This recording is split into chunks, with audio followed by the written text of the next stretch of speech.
ഒരു സഹായം തേടി വന്നാൽ കൂടി നമ്മൾ ചിലപ്പം കൊടുക്കാൻ മടിക്കും. ഇവനെ പോലുള്ള കാവടി മക്കളെ ഇതുപോലത്തെ ഇഷ്യൂസ് നമ്മൾ കാണുമ്പോൾ. അതുകൊണ്ട് ദയവ് ചെയ്ത് ഈ തട്ടിപ്പും വെട്ടിപ്പും ഒക്കെ നടത്തുന്നമാർക്കെതിരെ തക്ക നടപടി എടുക്കണം. അല്ലാണ്ട് ഇവന്മാരെ വളരാൻ വിട്ട് കഴിഞ്ഞാൽ ഇവനൊക്കെ ഇങ്ങനെ വളർന്നു പോയിക്കൊണ്ടിരിക്കും. ഇവൻ ഏതൊക്കെ രീതിയിലാണ് ഈ സ്കാം നടത്തുന്നതെന്നുള്ളത് നമ്മൾ ഒന്ന് ചിന്തിച്ചു നോക്കും.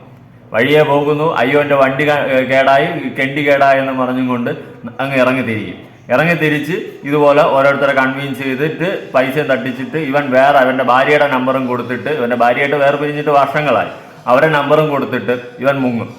അപ്പോൾ ആരെങ്കിലും നമ്പറിൽ വിളിച്ചു കഴിഞ്ഞാൽ നേരെ അവരുടെ നമ്പറിലല്ല പോകുന്നത്. അവരെ വിളിച്ച് ചോദിക്കുമ്പോൾ അവർ പറയാം അവനുമായിട്ടൊരു ബന്ധമില്ല. ഇതൊക്കെയാണ് അവസ്ഥ.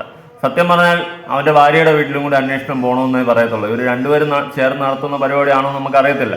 എന്തായാലും അങ്ങനെ എന്തെങ്കിലും ഉണ്ടെങ്കിൽ അതും തെളിയിക്കുക തന്നെ ചെയ്യണം. എന്തായാലും തക്കതായ നടപടിയും കാര്യങ്ങളും എടുത്ത് ഇവനെ പോലുള്ള നാറുകളെ പിടിച്ചകത്തിട്ട് നല്ല ചാമ്പണമെന്നേ ഞാൻ പറയത്തുള്ളൂ. അവന് തട്ടിപ്പ് വെട്ടി, കാരണം നല്ല ആരോഗ്യം ഉണ്ടല്ലോ, അവനെ കണ്ടറിയല്ലോ. അവനെ ഞാനൊന്നും പറഞ്ഞാൽ കൂടി പോകും.